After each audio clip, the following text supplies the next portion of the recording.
righty, welcome back for another episode of Two Plane Sports. Today we got a little bit of a different kind of video. I mean, we're going to do a hoot at. This one's going to be over Kanai Walker, but we're going to do a little NIL talk. A former coach, a former Sooner coach, had a few comments on some NIL stuff, and basically we're going to give our reaction on that comment and just kind of the overall NIL landscape and what we think, because you know there's a lot to talk about and there's a lot of different perspectives on that. But before we talk about that, we just want to just say we really appreciate it. You know, as we're recording this right now, we're at 3,999 subscribers. I'm going to trust that you guys got us to 4,000. So I'm going to say it right now. I asked you guys to hit the 4,000 mark before the spring game. And gosh, what we're recording this Sunday night and of the 10th, which is like a week and a half or nearly 2 weeks ahead of schedule.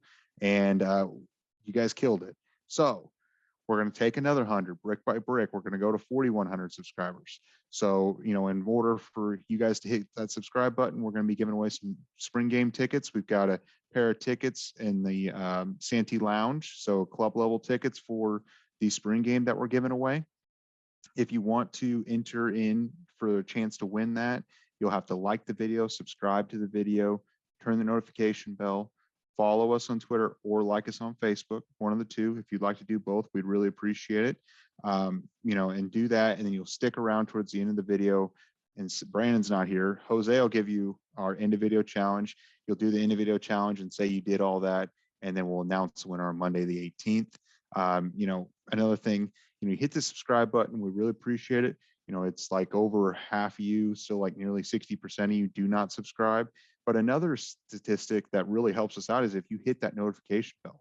Only 14% of you have the notification bell on, you know, and it keeps you guys up to date, and keep you in the loop on what we post. It helps us out. It keeps pushing our videos elsewhere. And as you can tell, we're continuing to get bigger. So, but that's all I've got for the intro. You know, if you made it this far, I know some of you probably just hit, skip, and you're like, 2 minutes in, he's probably done talking. So here we are.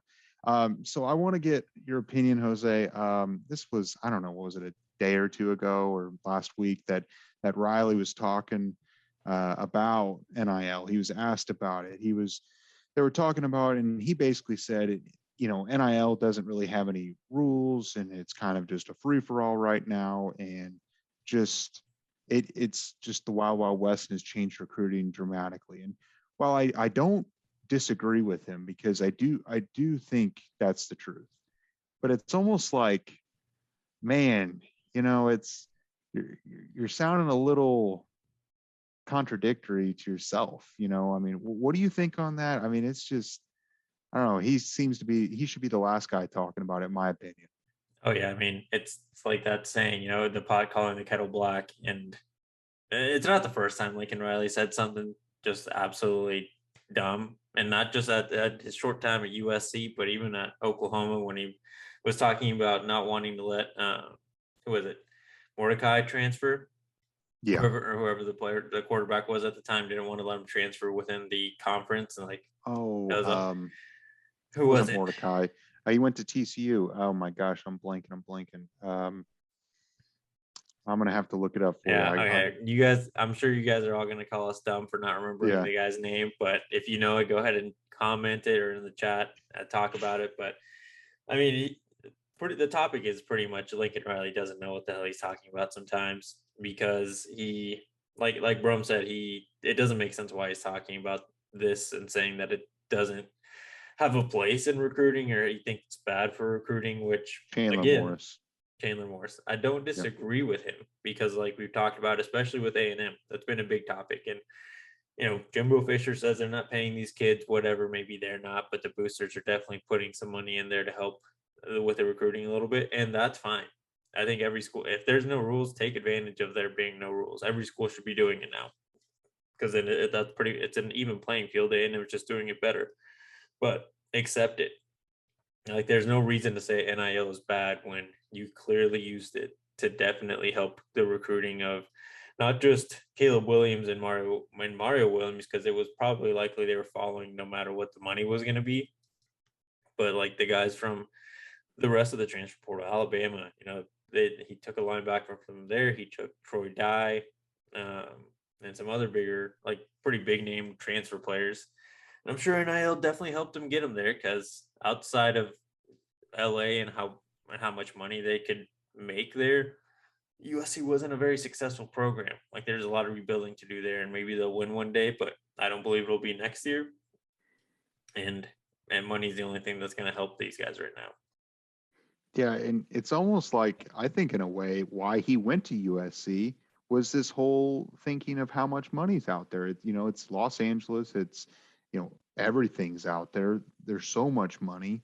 I almost think that's part of the reason why he went out there, because he knew the NIL, was going to be a lot bigger than what Oklahoma could provide. I mean, it's just, I'm a huge OU fan. We have to be realistic, though. I mean, we're not going to be able to compete if giant, conglomeration corporations out in tech companies out in California start getting involved, like Beats by Dre. I mean, you're not going to be able to compete with that. So I think that almost played a big factor in him leaving Oklahoma to begin with. And I just think, it's the whole point of NIL was to make sure a kid can, make a little bit of money, sell his jerseys, sign some autographs, and do some various other things. And I totally agree with that. I mean, I think that's the way it should be. And honestly, even if they came up with a payroll and had a salary cap, I'd be okay with that too. For every, Division I Power 5 school, you get X amount of dollars. But the problem is where you're starting to get the inequalities is the different markets. Like LA, you're going to get so much more money, influx of money there compared to like in Oklahoma, or even, I mean, not even Oklahoma, because there's a lot of money there. But you put Power 5 schools of USC and let's just say like Missouri, I mean, it's not even a question. So while the good programs and the big markets are always going to dominate and get all the great players, and that's kind of the way it's been anyway, but I just feel like the NCAA just needs, or something needs to come out with some guidelines to somewhat reel it in, just to have some, what's okay and what's not. Because I just feel like everyone's forming these fake LLCs. I say everyone, I don't know anyone that's doing it, but it just seems like it's all these companies are popping up and just lining up to funnel money to kids.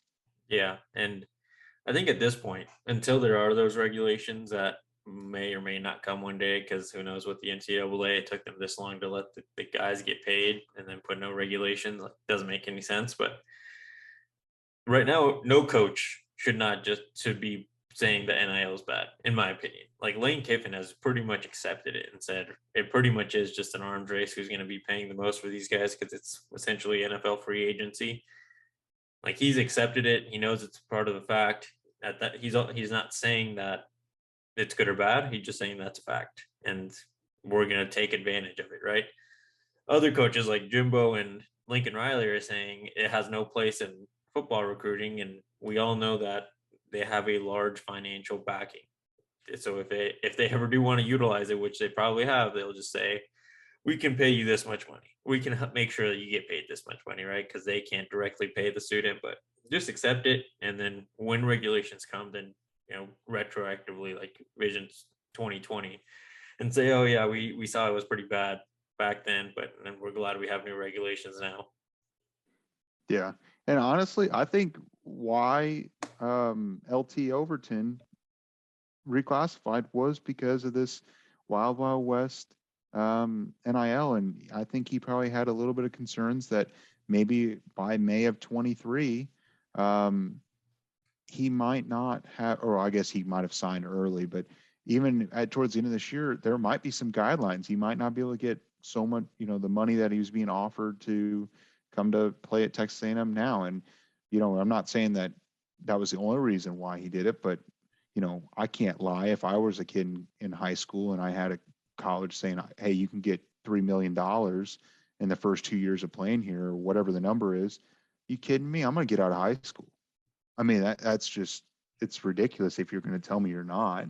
Yeah. Because I would have signed up immediately and I would have said, all right, when do you need me to move down? Oh yeah, definitely. And it's like something you said earlier before we started recording.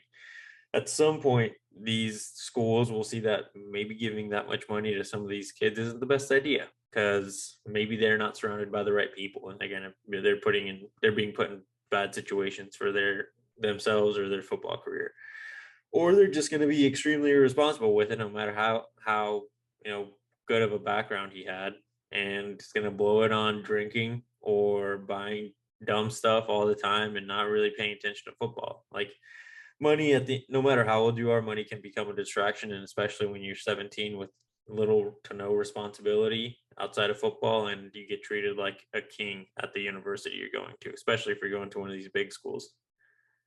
Yeah, I think it can become disastrous as far as, I sound like an old person saying this, but I feel like, if you're a senior in high school and everyone knows you're getting so much money and they all want to be your friends and you're getting invited to all these things to do, going to parties, doing this other, you're just, I can't say I would have been perfect with all that money in high school. I'm not going to sit here and say I would have, but I just feel like when you have that much money, it's just can become, I mean, you see these really wealthy kids, they come from really wealthy families and they can spiral out of control.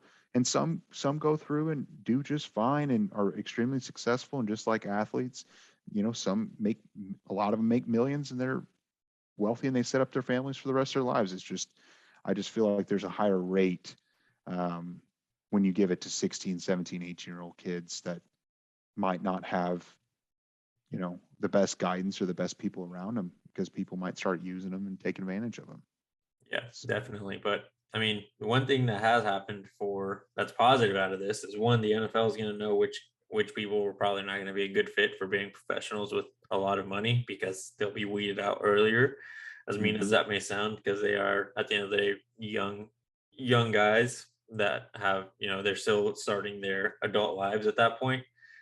Like, you were going to do it, more than likely you were going to be in the situation when you're 22 or 18. You're kind of just speeding up the process now. But for the people that are struggling or want to help out their families because they need it, they'll be able to a lot quicker. So there's pros and cons, and at the end of the day, coaches just need to accept it. Just say it's amazing for football. Don't criticize it, because you're obviously benefiting from it. Like big programs, even Oklahoma, as much as we talk about how disadvantaged we may be against like an A&M or USC, bigger market with big name brands, we're still far and away probably one of the most financially backed programs by boosters if you compare us to most Power 5 schools, and even let alone the entire Division I football category.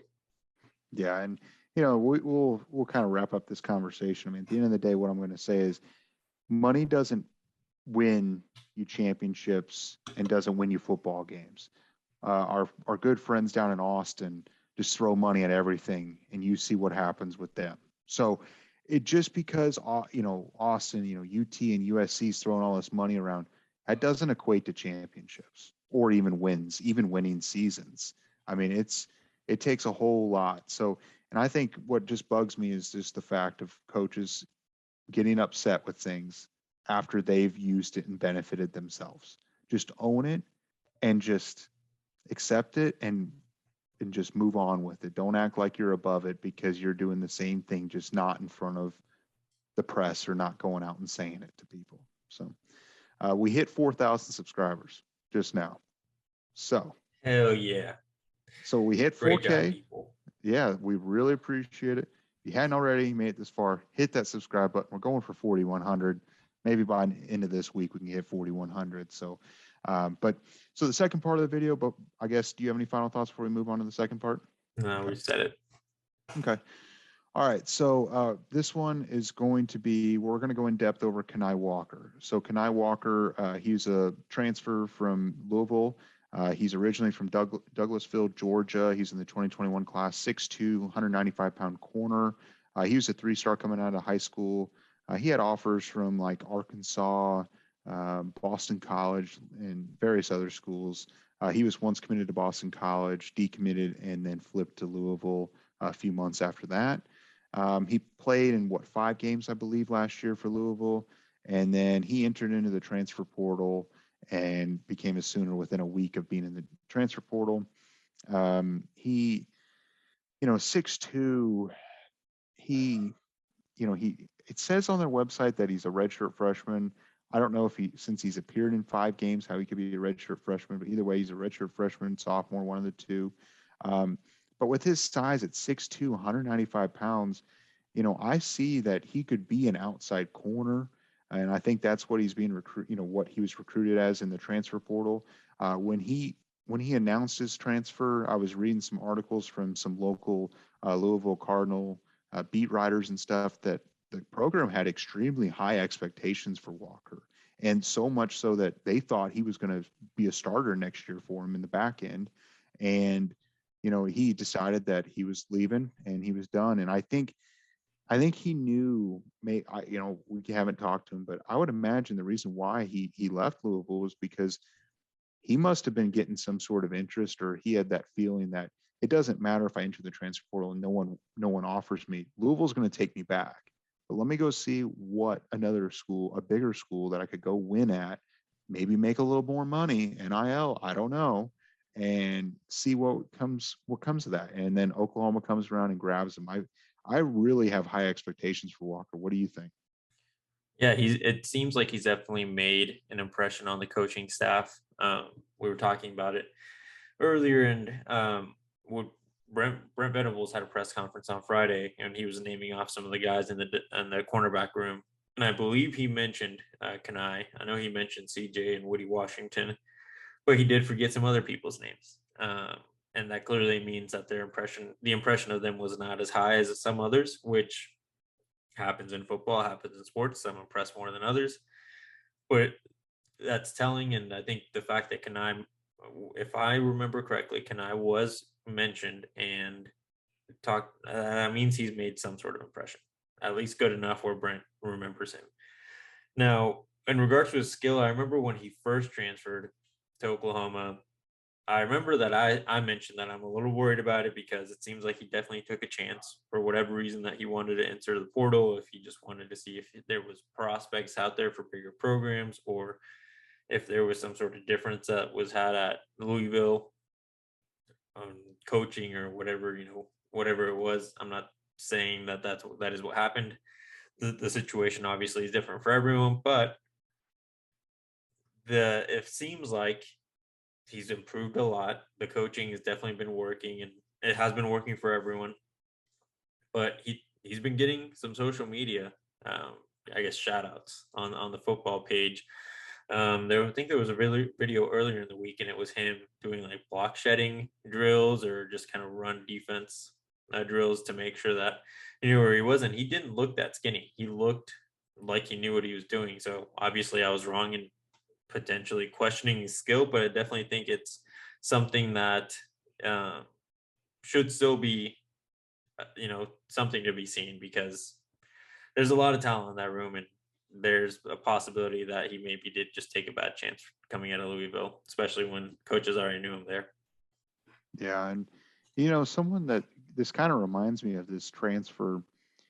He reminds me of the whole Justin Harrington situation, where now Harrington is coming from a JUCO. Don't get me wrong, so it's not exactly the same, but I felt like Harrington had some really good spring practices, summer, and then leading into fall, he was playing really well, and there was a lot of hype around him. And then he got hurt, and then Harrington just never could get it together. I feel like the part that I feel like it's the same as the expectations and the hype around it. Just because, we have some high expectations, I don't feel like we're the only ones that have that feeling. I feel like I can just tell off social media. Like you said, he's been getting on their Instagram and Twitter videos of, some highlights with Coach Falai and doing drills and things like that. I feel like it has the same hype behind it. But I feel like Walker, we have to remember he barely even played last year. I mean, I think he registered one tackle against Kentucky last year, and I mean, he's barely even played last year. So he hasn't played since his senior year in high school, and he's just really trying to ramp up to it. So there's going to be some growing pains, and I feel like it's huge that he transferred after the fall semester, and he's getting this whole spring ball, because if he didn't have this spring semester, I feel like he would be so far behind. And I think that's where I'm starting to change my tone or my tune on who's going to start and who's going to play this fall. Whenever we did our position group breakdown, I had CJ Colden slated in as a starting position. And the more I've thought about it, the more we've talked about these guys, Colden's going to be so far behind. While he's very, very experienced, he's going to play, but I don't know if he's going to be a starter week one. Could Kanai Walker push DJ Graham for that quarterback number 2 spot? I think so. What do you think? I definitely think that's possible for Kanai. Definitely be pushing DJ. And I think those guys are probably, from an outsider's perspective, I think they're pretty similar in where they are in their development. It's just going to be who develops a little quicker, who adapts to what Coach Valai and the defense is asking of them. Because if you're one step behind, the guy's going to pass you, and the coaches are going to have to go with him, even though you maybe have a higher ceiling or whatever.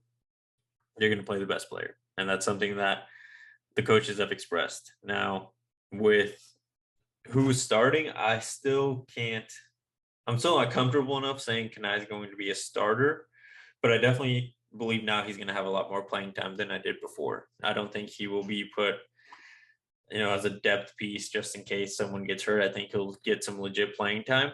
Maybe when we have to give guys breathers or during certain defensive packages, then he'll get some more playing time. But I think I still have a hard time believing that, even though he might have a higher ceiling, I think CJ is going to come in and adapt quickly because he is older. He's probably learned a couple of defensive schemes at Wyoming, or at least learned from multiple coaches in his lifetime. He's learned how to make that change. So if he is as experienced and a senior, you would expect him to pick up things pretty quickly. If he does, I think that's why he would get the edge.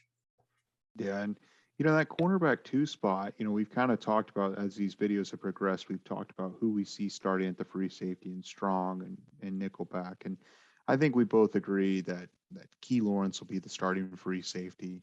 The other penciled in starter would be Woody Washington at cornerback 1. The 3 other spots are really up for grabs. Trey Morrison, you've been saying quite a while that you think he's going to be playing as the other safety, as a strong safety. I kind of thought either safety or nickelback, just depending on where he fit, but it seems like he's getting more looks at that safety spot. So you pencil him in. You got Key Lawrence and Morrison, and then in that nickel spot, you're talking Harrington, Billy Bowman, Justin Broyles, maybe just somewhere in there. Really, that cornerback 2 spot's going to be a revolving door of Kanai Walker, DJ Graham, and CJ Colden. I think in the first 3 games or so, we're going to see a revolving door there if someone doesn't make a huge step.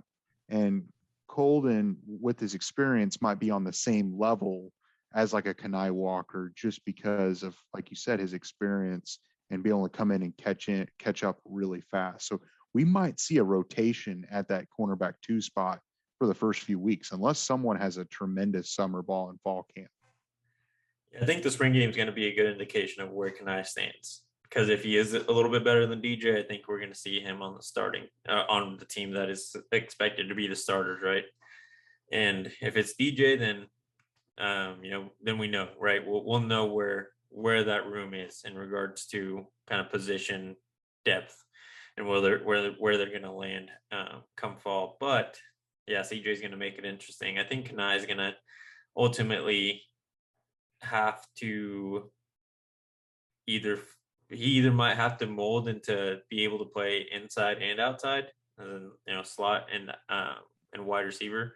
But I think he definitely would be challenging more so a guy like DJ or CJ when he comes in than a Billy Bowman or Harrington, whoever else is going to be at the nickel position.